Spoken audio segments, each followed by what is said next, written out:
that's interesting. I didn't know that. But it doesn't surprise me that much because, for example, women still earn less than men across the board in sports, in every area of the workplace. Women earn less than men, so it doesn't surprise me that much. Do we take childcare seriously, or as a nation, do you think it's something we take seriously? Childcare. Childcare. Yeah. What do you mean by that?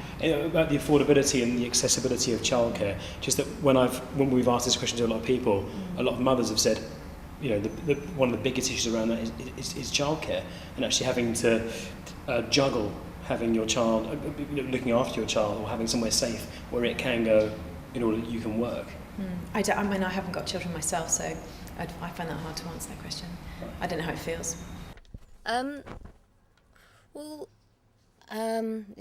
Obviously those statistics could be true, but I can relate mainly from my own experience. Obviously, having children, not getting such good career prospects because you run a family. People don't want to take the risk of women getting involved in companies or whatever, so you can't get in such high-profile jobs. I think it is changing. My experience is that I know a lot of very powerful, successful women in film, music, a lot of women that are doing very well kind of independently. So I do think it is changing. The balance is readdressing, but... Is it changing fast enough? If I was to go up and talk to some ladies that lived in I'm originally from Manchester and very kind of working class areas and, parts of the country, I'm sure they'd be saying no, they're stuck in a rut and they can't get out. So, no, it should be changing faster, definitely. Is that true? Fact. Factoid. I don't know. I guess old habits die hard. It's only since the efforts of the suffragettes that women have the vote, and I think that there's still huge pay discrepancies in what women and men earn. And I think a lot of women are hard for different reasons than men are hard. And I guess the question is, why do I think that is? Well, change is something that happens slowly, Why are some people still racist? After the abolition of slavery in America, if you were a black man, you still couldn't go into certain restaurants or hotels or even airlines up until the 50s and 60s. So, change is something that happens slowly. And I think it's abhorrent and terrible that you're more likely to experience poverty if you're a woman than you're a man. But I'm not surprised, and that's fucking horrible. Well, I guess a number of factors.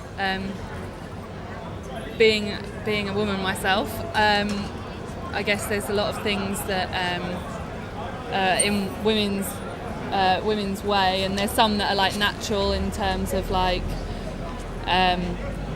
women that take out large gaps of their time for children and stuff, whereas men generally don't have as long paternity leave and all that kind of business.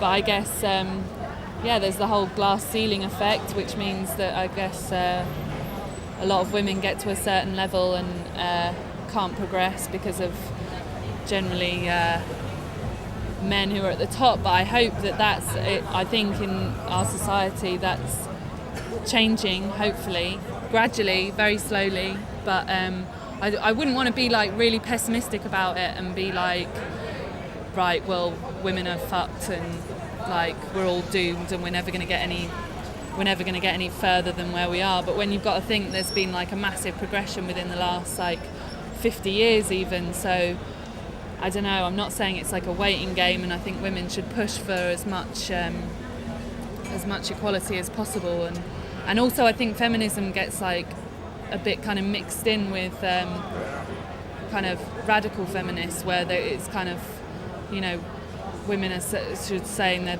they're better than men in some way, which doesn't help the cause at all, and is counterproductive really. So women that do that, I guess, have that's a slight problem. But I guess generally it's kind of a lot of businesses, I know from my own experiences and others, is that generally the people at the top of the tree are men, and I guess like to employ like-minded people, and often they find their common ground with other men. And I think it's for men to broaden their minds, those particular men, and women to prove their worth, and that people it should be based on merit rather than sex or whatever it's going to be, colour. It should be based on what you're good at. Good question. Is Britain like all capitalistic Western kind of countries, or misogynistic basically? I wish I could have a really strong answer on that. I find that quite a shocking statistic, really. I think our benefit, our support system, our government system is really badly keyed up about mothers, especially if you end up being a single mother, especially if you have to go to work, if you're not lucky enough to be in a relationship or married with someone or have a family that's got the money to support you.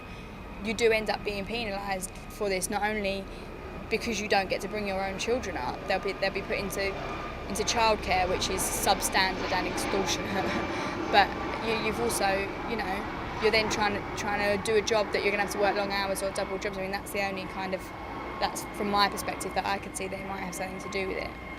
I don't. Do we take childcare seriously? No.